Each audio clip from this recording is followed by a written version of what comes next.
Hello friends, welcome to moments and mood. আজকে office থেকে আমরা লাঞ্চে গেছিলাম। তো ফার্স্টে অনির্বাণ নিয়ে এটা প্ল্যান ছিল যে আমরা বাইরে কোথাও লাঞ্চ করব। তো আমাদের অফিসের পাশেই গ্লোভস এনে আমরা ফার্স্টে দ্য ট্যাভারেনে গেছি। বাট ট্যাভারেনের অ্যাম্বিয়েন্সটা ভালো, বাট লাঞ্চের জন্য আমাদের প্রপার মনে হয়নি।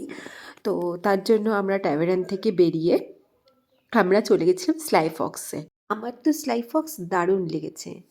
আমি এমন একজন পার্সন যে নর্মালি এক্সপেরিমেন্টাল ফুড ট্রাই করি না। ফার্স্ট টাইম মনে হয় আমি এরকম এক্সপেরিমেন্টাল ফুড ট্রাই করেছি। আর আমার অ্যাম্বিয়েন্সটাও ভীষণ ভালো লেগেছে, পারফেক্ট। আর অনির্বাণদা অনেক কিছু যেহেতু ট্রাই করে, তো সেখান থেকে অনির্বাণদা ওদেরকে অনেক কিছু জিজ্ঞেস করছিল, তো ওরাও বারবার করে রেকমেন্ড করছিল যে নাও। তো আমি আর পূজাদি শেয়ারিংয়ে নিয়েছিলাম একটা থাই ফুড কারি, যেটা আমার ফার্স্ট টাইম ট্রাই। আর যেহেতু আমি এক্সপেরিমেন্টাল পছন্দ করি না, সেটা তোমরা বুঝতেই পারবে আমার ফুড চয়েসটা দেখলে। আমি কিন্তু তারপরে চলে গেছিলাম সিজলারে, বিকজ সিজলার ভীষণ একটা নোন ফুড আর আমি কোয়াইট পছন্দও করি sizzler.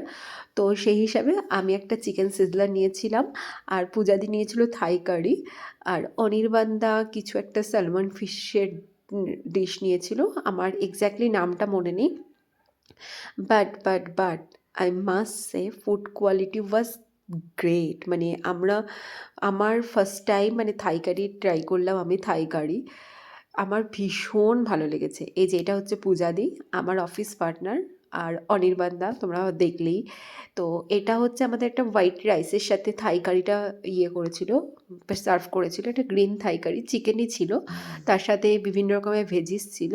R this is my chicken sizzler, chicken breast sizzler. আর অনির্বাণদার কিছু একটা স্যালমন ফিশ দিয়ে একটা ডিশ ছিল, আমার এক্স্যাক্ট নামটা মনে নেই। তোমাদের আমি রিভিউটাও দিচ্ছি। How is the food quality? Very good. You liked it? Yes, definitely. You visit? Wonderful. You visit again? Of course. Sure. How is the quality?